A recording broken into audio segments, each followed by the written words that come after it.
আমরা এবার আসছি একান্তভাবেই আমাদের চিফ অ্যাডভাইজারকে অ্যাকম্পানি করার জন্য।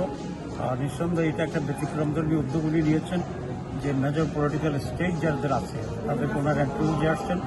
এটা দিয়ে একটা অ্যাচিভমেন্ট হবে যে বিশ্ব জানবে যে Bangladesh peoples and we all are united on some basic issues. এটা হবে।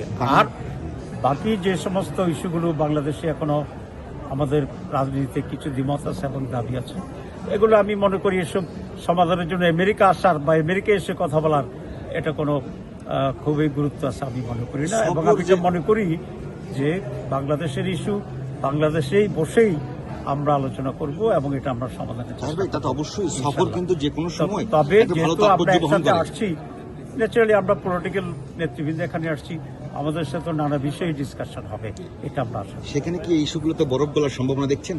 আমি বলেছি যে আমরা এটা বাংলাদেশে থেকেই বাংলাদেশে বসেই এটা আমরা সেলভ করবো। আমরা ন্যাশনাল ইস্যুকে আউটসাইড কান্ট্রিতে এসে সলভ হবে এটা আমাদের জন্য প্রেস্টিজিয়াস না, but we have the opportunity. এখানে আমরা একসাথে বসবাস করবো, নানা বিষয়ে আমরা আমাদের মত এক্সচেঞ্জ করার একটা সুযোগ এখানে হবে নিঃসন্দেহে। ধন্যবাদ।